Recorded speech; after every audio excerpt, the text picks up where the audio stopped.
This is the Flabbergasted Podcast, where we just can't believe you haven't seen it. Every episode, we discuss a movie that one of us has seen and the other hasn't. Follow us on Instagram at FlabberPod and subscribe in your podcast app of choice. I'm your host, Rogge. Let's get to it.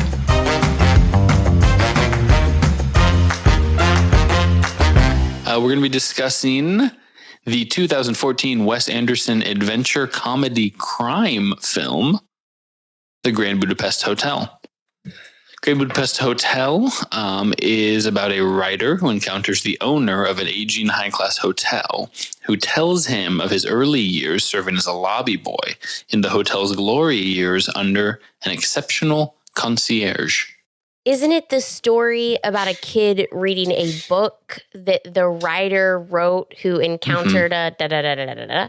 Yeah, I agree. It's a very Russian nesting dolls plot with like a bunch of arbitrary beginnings and endings that are really not. They're just tacked on, you know. Which was something I did find slightly enjoyable.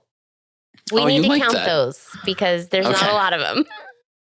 No, really? Yeah. Wow. Okay.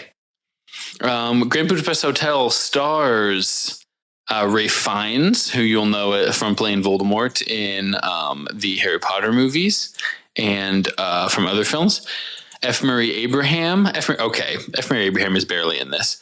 Matthew Amalric. I don't agree with the order that they're listing these stars. I would say it also stars Tony Revolori, who you'll know from playing Flash in the Tom Holland Spider-Man movies. Yeah, that's true.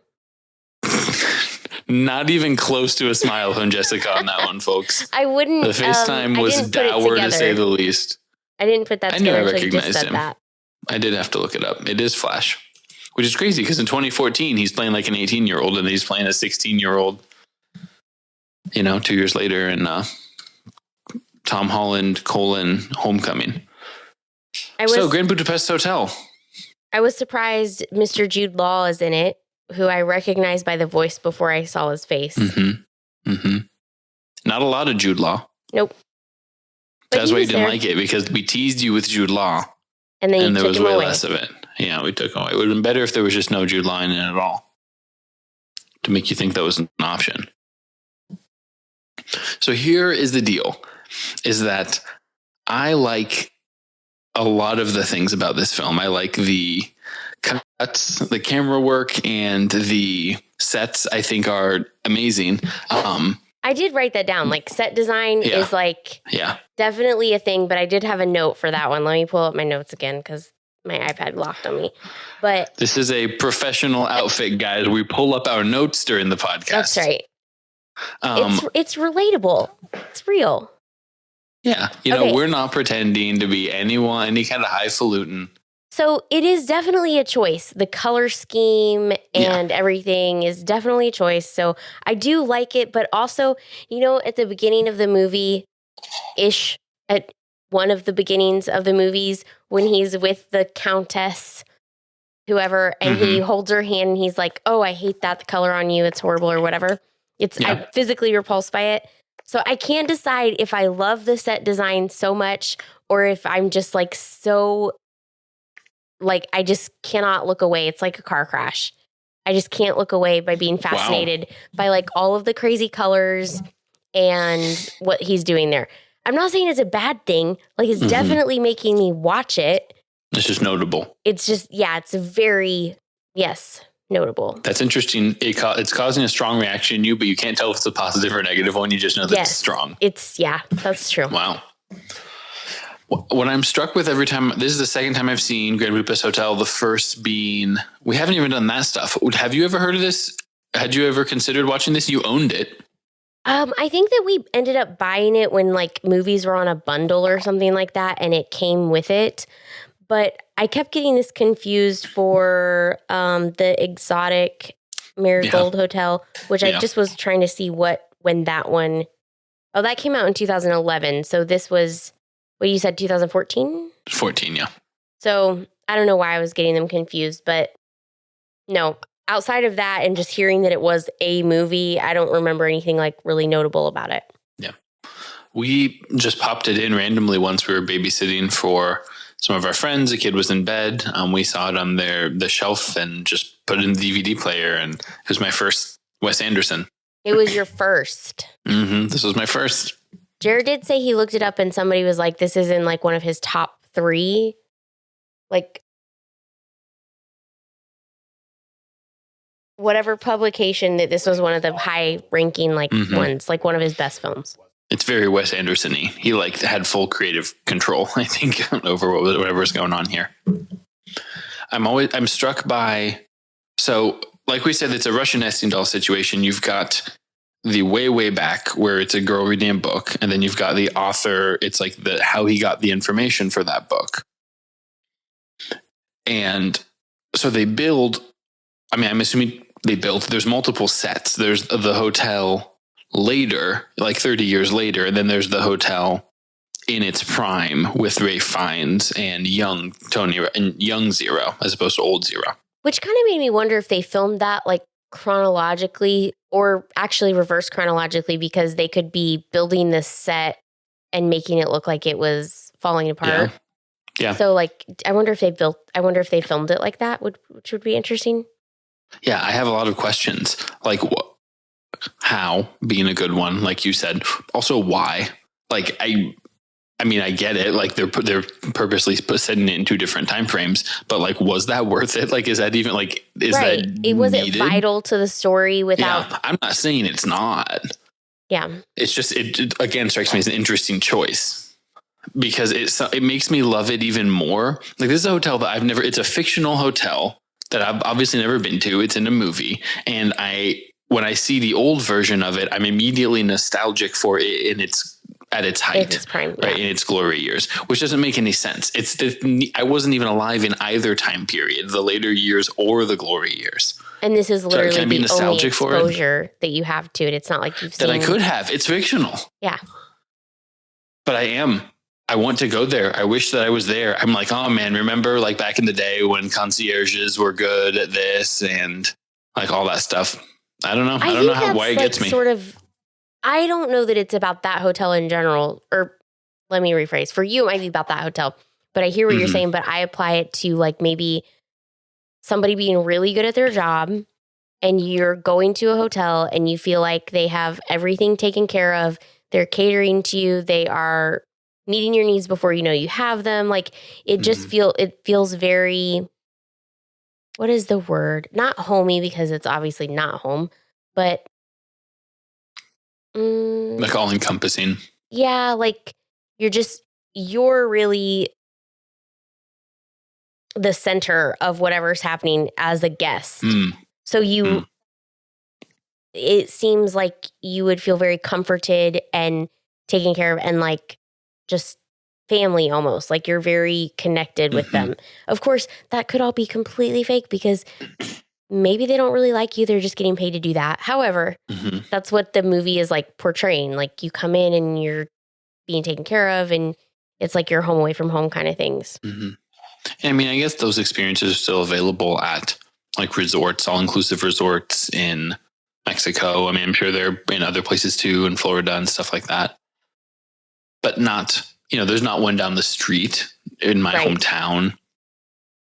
And so when I think of a hotel, I'm thinking of like an extremely sterile Holiday Inn Express. Like maybe there's someone at the front desk, maybe there's not. You don't interact with anyone. Like there used to always be ice machines in hotels and motels when I was a kid. Like the amenities only get stripped back. Even as we now go to nicer hotels usually than I did when I was a kid. Rachel and I try to like not just go to like the very cheapest place always every time, just to kind of have a more relaxing experience.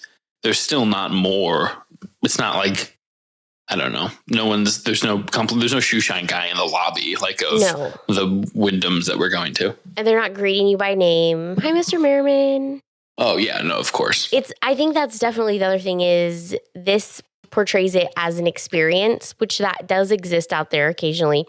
But, and maybe it's just my perspective now. Like when I think of going to a hotel, I'm like, I just need some place to stay the night because I have something I'm going to be going to do the next day. And whatever activity I'm going to do is the actual experience.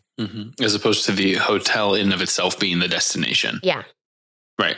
Which this is. Yes. I mean, rich people that live in mansions are going here just to stay at this hotel because it's in the mountains and they have a spa room and they have a good concierge and they feel like they're being treated well. So I think there's also a class aspect to it too. It's aspirational for someone like me, for instance. Like I never would have been in like a super high class establishment like that or been in a situation financially where I could expect to be catered to. So there's a little bit of that going on, I think. So Ralph Fiennes, how do you feel about this performance? He's the driving force, acting wise, as the concierge. Well, before we get into him, I want to talk about the scene in the bathroom.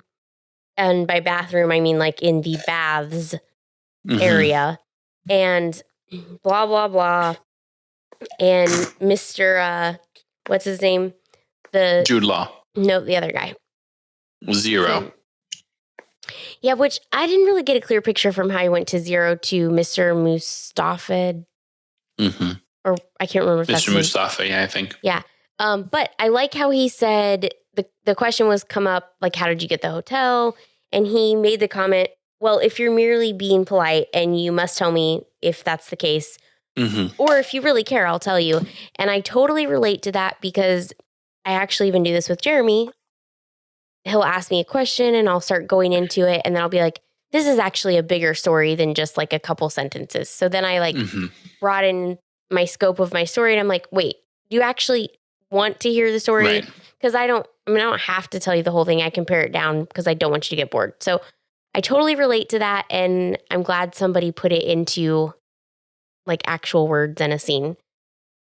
That's it. That's all I had to say about that part. Yeah, there's definitely portions of dialogue, I think, in any Wes Anderson film where characters are saying things that people should say to one another, but usually would reserve out of like politeness or something, or just for societal reasons. Okay, yeah, agreed. Whereas I think there's just so much rapid, and everyone is just very smart and quick and witty that there's no reason to hold back on anything. I agree. Yeah, like it's just like what you said when normally it wouldn't be like, oh, that's a disgusting color of like I'm physically repulsed by your nail polish. Like what even concierge? I mean, I guess the kinds of concierge that's having sex with his elderly patrons, but other than that, that's an extremely, I don't know, not something you specific would say. Situation where you would have to be very intimately connected to one another for that to be okay. So how do you feel about Ralph Fiennes? Oh, I like him. You do in general? In general, yes. Okay. I like him. And instantly was shifted to the other hotel movie that he's in, Made in Manhattan with Jennifer Lopez. Okay. Just throwing that out there for you. It's a rom-com. It's cute. They stay in a hotel. So he is really dealing. I mean, he's doing fighting. He's doing sex scene stuff. He's doing witty repartee. He's doing physical, like they're running through the snow and different stuff. He's in jail at one point. He's just really good. Excuse me. He's believable. Like I don't see him and get locked into his portrayal of any one character that I've ever seen him in. Like I see him and I'm watching what he's doing. And I did note that he's very particular, especially in that intro to him with all of the instructions that he gives.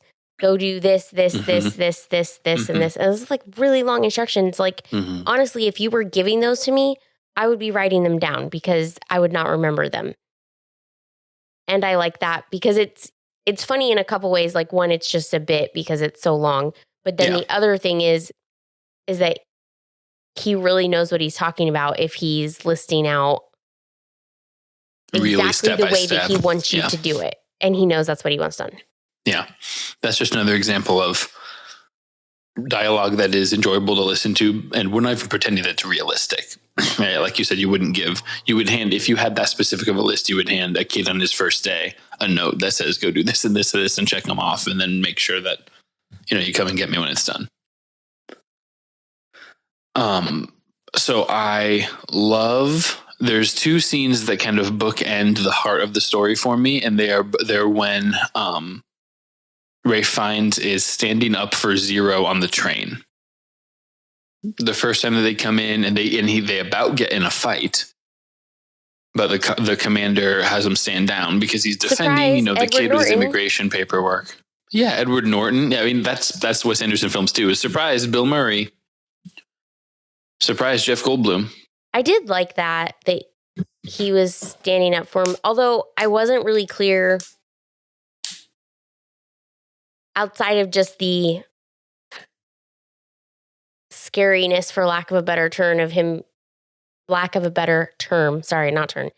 being like, okay, come with us, like that's going to be kind of scary. And that there's a war, sketchy. Impending war sort of happening, but you don't really know, like, they don't really talk a lot about that piece of the story. So you don't really know what kind of trouble this could be for him.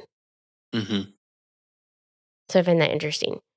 I also liked, I think I might have cut you off when I started talking about this, so you'll have to wrap us back around. But I also liked that he knew the general inspector, the head guy, Edward Norton's character, because of the hotel. And so to me, something that is realistic is you never know how far your interactions can reach.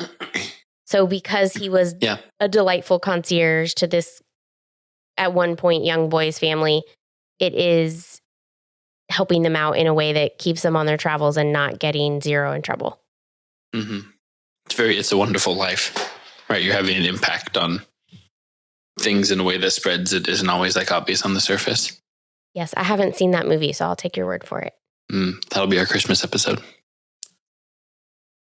Up to that point in the film, he's all business. He's all about the hotel, right? He lives and breathes only the Grand Budapest Hotel, right? That's the only thing that this guy cares about. So then when he's actually standing up for him, you're like, okay, that's more than just like, this is my employee. Like, as a representative of the Grand Budapest Hotel, he shall not be treated this way. Like, there's a few instances where it shows that he cares about him as a person and he legitimately sees him as more than just an employee. And so I think that's what I appreciated about it. Yes. And then it's also the flip side of Zero is just absolutely like, this is my guy. Like, this is my mentor. I am going to follow him around. I'm going to shadow. I'm going to do my very best to make him proud. I mean, he's smuggling him stuff to escape from jail. He's the one that gets him a stool to like actually steal the painting down, all that stuff. Do you like how long it takes Adrian Brody and family to notice that the boy with apple has been replaced with like an incredibly crude painting? It's like months. Yeah. So when I watched that, I thought the sisters all knew. They were like, I thought you knew that it'd been gone for like 3 weeks or something. Like they were all like, yeah, it's been gone. We thought you knew about it. And he's like, what the heck? Getting appraised or something. Yeah. Well, I did find that interesting. And you would have thought that if it was such a big deal that she left the painting to him, that they would have, right? Because at the time that they steal it, all they know is she left the painting. I assume it's painting. Yeah, it's a painting. Yeah. To him. And that's a big deal to the family. Why would she do that? Why does he get it? Blah, blah, blah. So you would think that they would have eyes on it or something, but they don't have anything. Well, I think for me, my interpretation of the point of that is that it's showing the viewer that about the painting. To these characters, it's just about the money and like that's how like short-sighted they are and lowbrow and like not appreciative of like art for the sake of art. Yeah, whereas, that's a good point. Ray Fiennes really appreciates it and like can talk about it and the painter and stuff and about how it's gorgeous. I mean, yes, he is interested in selling it just from like a practicality standpoint by the end, but he goes to it immediately. And those guys are we're supposed to think of them as head in the sand dummies kind of, versus Ray Fiennes trying to tap dance over everything else in a bigger sense. It's around here. Oh, so then we get introduced to Jeff Goldblum. Jeff Goldblum is the attorney the attorney, accountant, sort of executor of the hotel. But then he's also the attorney in charge of the estate of Tilda Swinton, who died. Which I had no idea that was her until I just literally 3 minutes ago when I pulled it up on IMDb. Really? Yeah. Oh, I immediately was like, nice, Tilda Swinton. Here's what I love about this Jeff Goldblum performance is that Jeff Goldblum only has Jeff Goldblum voice. He doesn't have other voices. He's not doing an accent or even just like slower, faster, anything. He's just like, and then Jeff Goldblum's here. So I guess we're going to be looking at this. Yeah. Well, we're going to go over the estate and the documents, and I hope, sir, that you will, like, he's just doing Jeff Goldblum. And I appreciate that about him. It's the opposite of Ralph Fiennes, who is like drips into every character and you forget that it's him, like a Daniel Day-Lewis. And Jeff Goldblum's like, hey, Jeff Goldblum's here in this movie. Yeah. Which is like still acting. It is. It's just that he's just acting characters that all happen to also be Jeff Goldblum. It's at that same point that I noticed, well, what I kind of said was, something I like about this film is that there's a plot, but it's not really about the plot, right? It's about the characters, it's about the relationship between Ralph Fiennes and Zero, and his relationship to Art and to the patrons, and just getting to see the characters do their quirky things, and Zero with his wife, Saoirse Ronan, and all that kind of stuff. Who I also enjoy. Do you like that? Are you annoyed about like the plot? Like, what's going on with this war? Like he's an immigrant. He's from this country. Like, are you frustrated that there's lots of different like paintball colors of plot that are everywhere as opposed to just like going through like a plot of a film? I mean, Fantastic Mr. Fox is the same thing. It's like, what is this about? Yeah, I did have that thought exactly. What is this about? What am I watching? I don't mind if there's a lot of different things happening because I feel like we've watched other movies with a lot of different things happening and I don't mind that. But for whatever reason, with Fantastic Mr. Fox and even this one, while I can appreciate certain bits of dialogue and certain characters, I really am not invested in these characters. Really? Yeah, like wow. I don't feel like I don't feel hopeful that he gets out of prison or doesn't die or whatever. I'm just like, what's going to happen now? Like, what's next? Like, what is going to happen? I don't, but I'm not like attached to the character as far as that I want a certain journey for them. So I don't know if that's a good thing or a bad thing, but it's definitely not something I'm used to because I'm used to wanting things for characters. Yeah. Yeah. It's hard to say if Wes Anderson is that interested in character development, like you said, them going on a journey, like learning something, changing or growing from beginning to end. It's like, hey, sometimes art is beautiful set pieces and characters just ripping dialogue at each other quickly, and some, getting to put these people in these situations, and like that can be thought provoking, like philosophically, but it's not only about character development. And I guess most of his films I've seen are kind of that way. And maybe that's just his thing. Yeah. I don't want to say, I noticed at the end of the movie, I don't want to jump completely to the end of the movie, but I think this follows our point. It made the comment that it was inspired by the writings of somebody. And then at the beginning, the author is doing that. I sort of assumed it was like some kind of a video or a radio recording of some kind. And he comments that as an author, people think you make up all these stories, but oftentimes like the stories, once you write something, the stories come to you in the people and places that you see and meet. And I sort of feel like that's how he does his movies. Like it's this story that from these writings that he found or whatever, and now he's applying them to create this film. And it's not I'm not going to say it's not a bad film. It just, I wasn't super invested in the characters outside of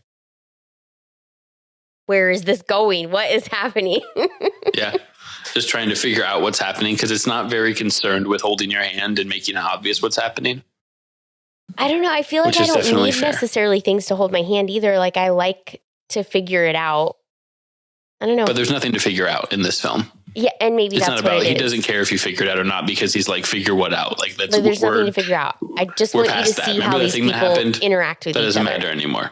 Yeah. Yeah. We're on to this next thing. Now we're doing a cable car chase through the Swiss Alps or whatever. That's what's happening now. Forget about what was happening before. That was for then. This is for now. Yeah. Ray Fiennes in jail. We're not amused by Ray Fiennes in jail. Him trying to get, he's like, the gruel? It's pretty good today. You want some gruel? Like he just immediately gets put on like giving people gruel duty. I sort of felt like that's in line with his concierge character, right? Right. Taking care of people. So that worked. Yeah. Yeah. It's when you love what you do, you don't work a day in your life, right? It's more than a job for him. It's a calling. How soon did you realize that they were going to start sneaking stuff in through the chocolate cake boxes? Yeah, I didn't follow that. I didn't suspect that at all. Like it wasn't even, I didn't know when she was going to come back up or why, but I was like, put that in the back of your mind. That's going to happen again. They didn't introduce her for nothing, maybe. Or they could have, because it's Wes Anderson. I don't know.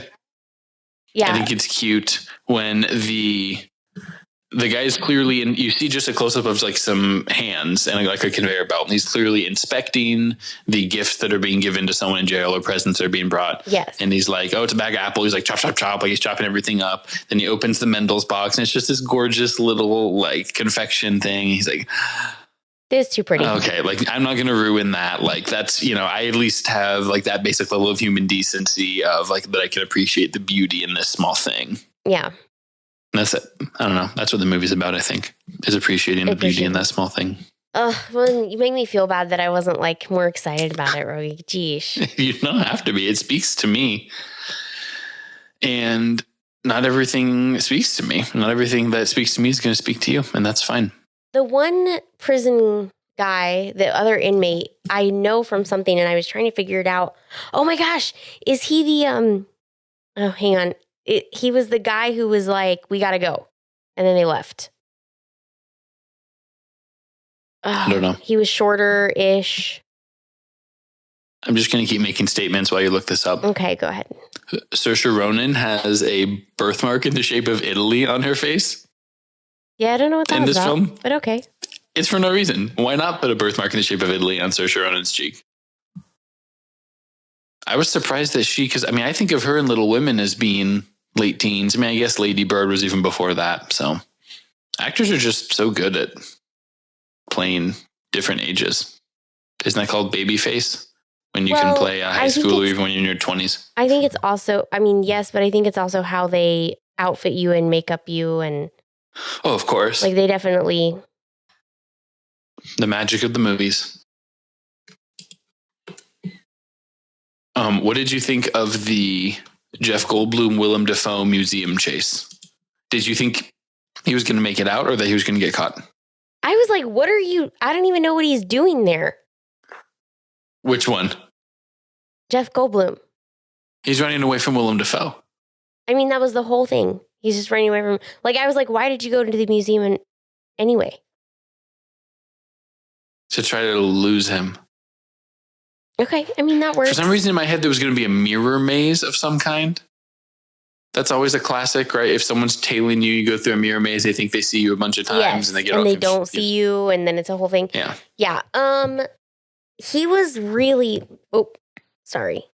he was really the first guy that gets killed in the whole chase and everything, right? Yeah, Tilda Swinton and then Jeff Goldblum. But we didn't know that she was murdered until a little bit later. Well, we knew it before he got killed. Okay, so I didn't have expectations either way. I was just like, what's going to happen here? Because I didn't know if he was going to find the painting. Like he knew where it had been hidden. And he was taking the long way to get there or something weird or crazy. Or if they were just going to kill him, which I'm like, if you just kill everybody, you're not really finding any answers. You're talking about Willem Dafoe? Yeah. If he's just killing everybody, he's not actually getting answers about what's going on. I think that Adrian Brody and his sisters felt like Jeff Goldblum was getting a little too close to the truth. I think what happened is that they had the mom killed so they could get the inheritance. Yes, and they felt like Jeff Goldblum wasn't totally buying their story and was starting to figure out that they had framed him and stuff like that. And they're like, okay, we just need to have him killed, because then we can follow our own lead to go find where the painting is. So we don't need him. We feel like he is going to be on the side of law and order, and we don't need that to mess with us. Okay. I would buy that. This is the part that works for me the least. I don't totally understand what's going on with the museum chase. And then I also really don't understand, Willem Dafoe goes and interrogates the old the old butler from the mansion who ran away. Yes. That Serge. he later kills. But he goes, Serge, right? He interrogates Serge's sister who has a club foot. And he interrogates her and she doesn't know anything. And then later he goes back and he kills her. And then he finds a telegram. And I'm not sure who the telegram was from. Was it from Serge? I think so. That's what I drew. But the things that he put in that telegram, I don't know why he would be telling his sister that. It was to run away up to meet him up in the mountains somewhere, right? Yeah, which he was up in the mountains. Mm-hmm. In the monastery-esque type place. Oh, super monastery. So maybe he's like, come be with me now and get out of Dodge. Yeah. Did you like the cable car chase? They keep going are you here to meet with this guy? Are you here to put on these robes?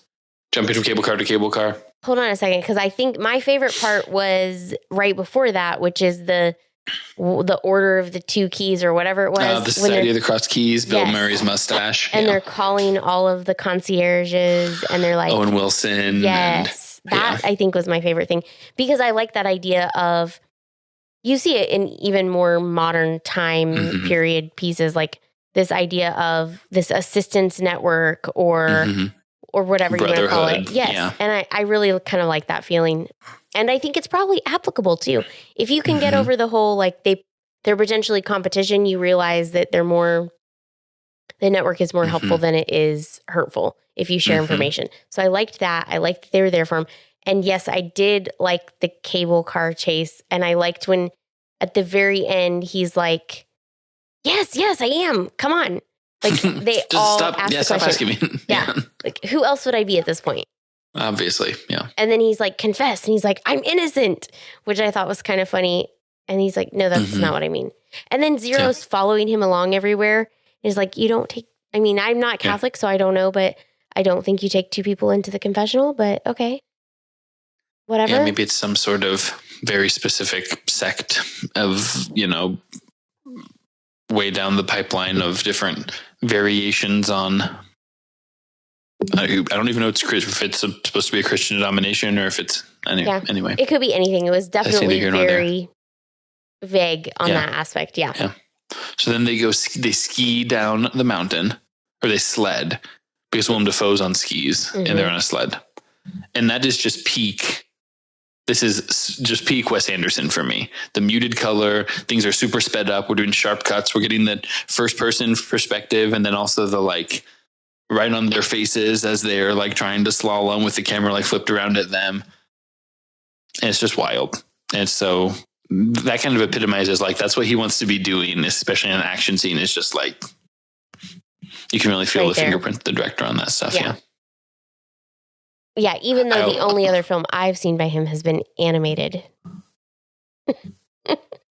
Yeah. Very similar vibes. Yeah, he's the only director that I talk about this way, other than maybe Tarantino, where whatever it is, I can feel the hands of the director and choosing the shots and stuff. And so even though one of them's animated, a lot of directors would argue that you have even more control over something animated because you can just have it do exactly what you're picturing, right? You don't have to explain to someone how to emote or whatever.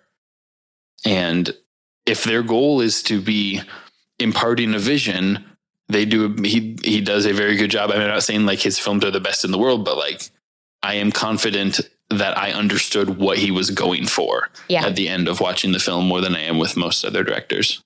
Yeah. I always think it's hilarious. Every time they're driving in a car, they're riding a motorcycle, they're riding the sled. Zero's always driving, and then Ralph Fiennes is grabbing him, or he's got his arms wrapped around him, he's looking over his shoulder or something. Yeah, it's so funny to me that he always has him drive. Did you have any thoughts on the Saoirse Ronan in the pastry shop, being worked hard by Mendel, having to hide out back in her room, having to hide Zero, any of that stuff? I was sort of wondering, like, what kind of relationship is this exactly? But Right, they is didn't she give an us indentured enough. servant of some kind? Yeah, but they don't Yeah. really give us enough to like have any other thoughts on that. Yeah. Yeah, it's set in like the 30s or something, or maybe I think that's rightish. early 40s or something like that. But that whatever relationship was happening there in that confectioner's shop seemed very much out of the mid 1800s as opposed to the mid 1900s. It's almost like someone sent their daughter off to apprentice at a candy shop or something. It did make me want chocolate. I'm not going to lie. Even though it was pastries, Yeah. I did want to eat chocolates. We can have, what's your chocolate substitute? There's like some chocolate, some super dark chocolate you can kind of have, right? Yeah, I just have to get it. And I was laying on the couch while I was watching the movie. I wasn't getting up.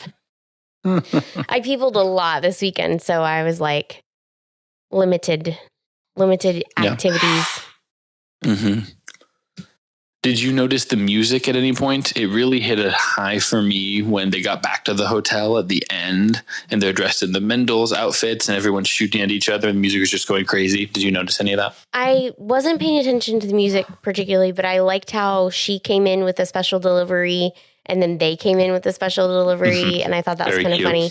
And then that's sort of where everybody converges. And I was almost like every time a critical piece of information needs to be delivered, something happens to prevent it, right? So when they go steal the painting, Serge is about ready to tell them, I stole a copy of the second will. We find out now that that's what it was. Yeah. And it's in the back of the painting, right? Did you notice him stick that letter in there when he first wrapped it up? Yes, I did. And I was like, what's going on here? And then, by the way, I'm going way around here, but by the way, I also noticed that the maid was like, I think Mr. Gustav stole it. Like, what's her deal? Why are you tattling? Yeah, she was weird. So maybe that's why Serge couldn't say anything because the maid was standing right behind him. But anyways, he got cut off. They had to leave. And then Agatha's hanging from the building and she sees the confidential letter or whatever it is. It was kind of letter shaped. And they fall into the back of the truck, which, by the way, no injuries, yay.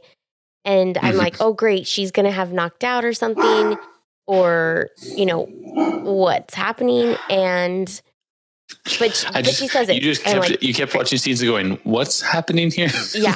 Yeah, she's going to get knocked out. Something bad's going to happen. They're going to miss the letter again. And I really, since the time that he put the letter in the back of the painting, I was like, what's that?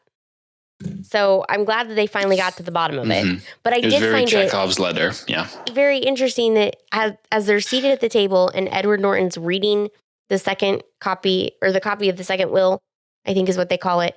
Agatha and Zero are sitting on one side and Dimitri and Gustav are sitting on the other side. And I'm like, they would not be sitting next to each other. Right. They would have everybody like in separate rooms and trying to do interrogations and stuff. So, and then there's like a really brief scene in the courtroom where he's just charming all of the jurors and everyone's just like laughing. And I thought that was really funny. It was like, yeah, we're still going to have a court, we'll have a hearing, let people kind of say their piece and stuff like that. Well, and that just goes to show like how charming he is as a concierge. He really is. Like he has the jury eating out of his hand and they're all just charmed by him. Yeah. Yeah, it's the goal is to make him as charming of a concierge as possible, right? The hotel is supposed to be charming. Charming is what we're going for, right? Yeah. The hotel is supposed to be charming concierge. And then we go tragic ending at the end of it, right? Even Agatha dies really quickly. Gustav dies before too long after all that court stuff because he's standing up for Zero on the train and everything.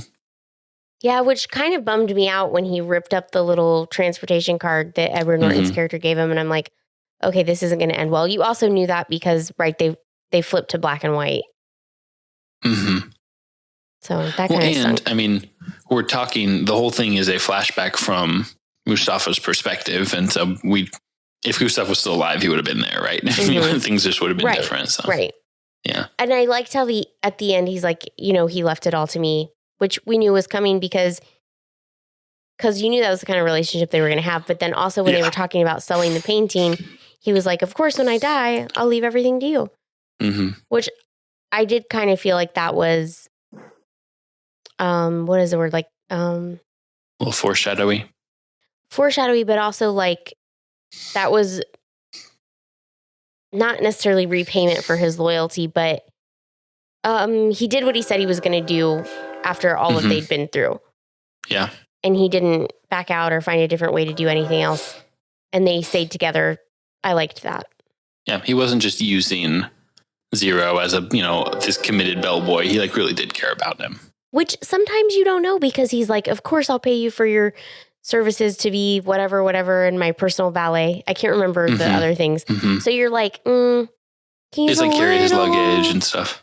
He's a little uppity, Gustav is, but then you're like, okay, but he really does like him. So I went back and forth throughout the dialogue, like thinking, does he really care about this kid, or does he just like that this kid looks up to him and he's using the kid?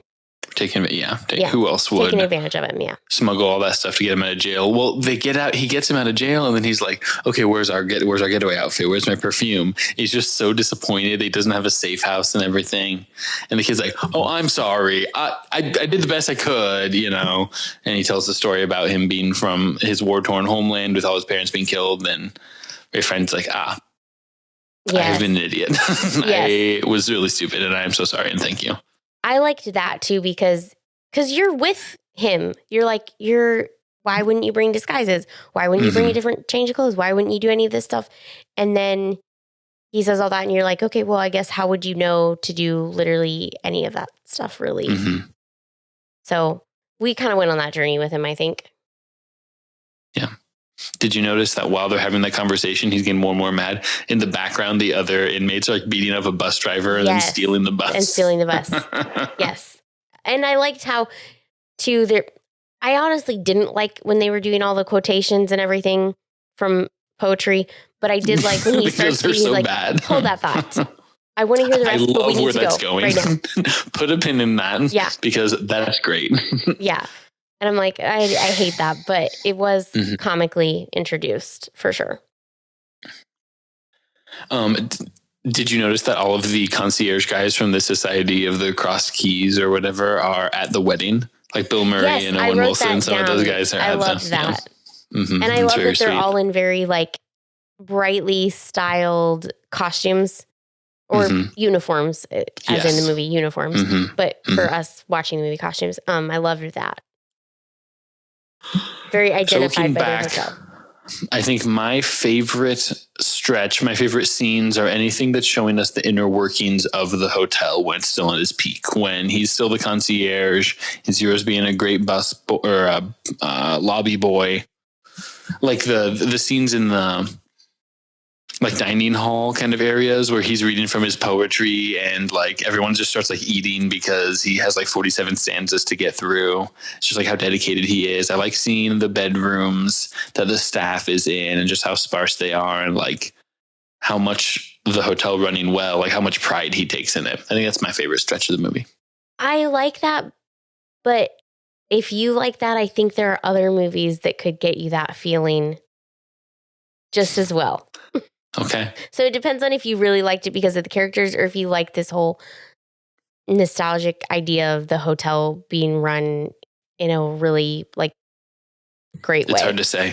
I think I might be nostalgic for a hotel from that time period that's being run as though it's in a Wes Anderson film. And it might be pretty specifically it might be have to do with that, Yeah. Yeah. I didn't understand the set of the hotel. Like, I got the stairs, that's great, but what is the funky little windows and like the tiny windows with the curtains on them and there's not, why would you have the practical desk that you have to crawl under? I guess it did flip up at the end. Yeah. I don't know. I'm like, I didn't love all of that. I mean, I liked it in theory, but I also was like, this is not very functional. What are we doing here? Yeah, and I like that. I like the idea that there was a time in the past where a hotel's lobby would be set up for reasons other than pure functionality. And it was because it was cool and different and for architectural reasons and just for some semi-arbitrary choices. Yeah, exactly. That's what I want. I want to go live at that hotel that doesn't exist and never has existed, never will exist. Who wins the movie for you, Jess? Who is your favorite character? Who is it? Wes Anderson? Is it the direction? Is it the art design? Is it an actor? Is it writing? I mean, I think it has to be art design because it's just because I just feel so strongly about it. I can't define how I feel. Right. That's what 10 years from now, you're going to be like, did I love or hate the set in that? I don't know. That's what's the big thing you're going to take away from it is. Yeah, it definitely is a thing. Yeah. Mm-hmm. For me, it's got to be Ralph Fiennes, I think. It's a tour de force. I don't know who else you put in that role, and it works as well. Him being really tall is helpful. Some of the physicality he brings to it, I liked. Him and the little goofy mustache. Fun fact, which I've been told I shouldn't say that as much by our editor, but they did make the comment that the character of M. Gustav was written for Ralph Fiennes. Mm-hmm. Right. So, exactly. He had him in mind. He was really locked in, so it makes sense that it would be hard to find, hard to imagine somebody else as him. Who else could you put anyone else in that role in your head? I think Bill Murray, maybe. Or maybe that's just because we see him in a different concierge uniform. I don't know. I would have to think about that because I would be thinking for somebody that can... it would take too much brain power for me to think of somebody. Has to be at least someone middle-aged. Based on some of the stuff he does and how he's able to charm the elderly patronesses. Interesting. I mean, I think there are definitely people out there with range that I don't recognize, and if they had the opportunity, they would kill it, but... I think Christoph Waltz, but he's too short. But maybe the height is only because Ralph Fiennes is tall. Well, in Zero, the guy that's playing Zero's... How tall is he? I don't know. Okay, this is... Any movie I've watched, and now this one hits the list, is often followed up by me Googling how tall is X character. Really? Yeah. Kind of a height queen. I can't retain the knowledge, but I can retain the knowledge for just a few of my favorites, but yeah, Tom Cruise is short. It. John Krasinski is tall. None of those guys are on my list. Hugh Jackman is short. No. Here's what I think is that short. Because... Where's the guy? What's the guy's name again? He's 5'6". Ralph Fiennes? There's no way Ralph Fiennes is 5'6". You talk about Tony Revolori. Yeah, I'm talking about Flash. I'm talking about Zero. Gotcha. Talking about Flash. Zero does always make me think of the character from Holes. Yeah. How tall is Ralph Fiennes? I think that because Jeremy doesn't like it when you say fun fact a lot, that we should have a whole section about fun facts. He's where we look up 5'11". Trivia from the film. Okay, so more fun facts then, provided by Jeremy's Googling prowess. Tilda Swinton spent 5 hours in the makeup chair to play 84-year-old Dowager Madame D, which makes sense why I did not directly connect that right away. How many minutes of screen time do you think she had? Not very many. Less than 5, probably. Probably. And they probably got all their filming done in one day. I was like, what are we doing with this old lady here? Like, what is happening here? Sometimes we're having sex with her. Well, not we, thank you. But I did realize the royal we. The royal we. I did realize that that's the whole stayed for a season thing, like, right? She went, she stayed for 3 months, 2 months, a month, whatever. And then she went back home. And so it took me a minute to like make that connection on what they were talking about, but I got it. Also, she was the owner of the hotel, which we didn't find out until later, which makes sense why Jeff Goldblum was her executor and also met with the business manager and the concierge every month. Yeah. that made me feel a little bit better about the whole, like, where is this story going thing. I felt like that was a piece of the puzzle I could neatly fit into the plot. Grand Budapest Hotel. I would watch it again. I will watch it again. It's been 6 or 7 years probably since I last saw it. Maybe not 7, 5 or 6 years. I'll probably watch it every 4 or 5 years. I liked it and I think it's good. You? I will not watch it again. Appreciate it, but will not be watching it again. Yeah, pretty much. Pretty much sums up my relationship with Wes Anderson. My streak of picking my favorite films that you're never going to watch again continues. Have we hit any that I said I would watch again? The only one that one of us picked that the other one said that they would watch again was me with Super 8. Okay. You're tracking that. I didn't know you were tracking that. It's probably in our spreadsheet that I haven't looked at. Maybe. Oh, I haven't updated anything on the spreadsheet in a while. Okay. Maybe Molly's Game. I could see watching Molly's Game again. Okay. I'll definitely watch My Neighbor Totoro again. As often as possible, really. Listeners, hit us up at FlabberPod on Instagram, LinkedIn, MySpace. Let us know what you thought about who won the film, about Jess's relationship to whimsy, my relationship to having nostalgia for places that don't exist, have never existed in a time period that I've been familiar with, and what directors are good at putting their fingers all over their films. Also, let us know what you think about how tall Jeremy thinks actors are and whether or not we should say fun fact a lot. And feel free to do that by calling us at 240-668-4376. What's it spelled? Does it spell flabber? We don't remember what it spells. But it smells something. We did it on purpose. Movie 76, I think. Figure out what you think it spells. If you have a thing that it does spell that you like better than Movie 76, let us know. We should add that phone number to our Instagram so people can call and leave us a voicemail.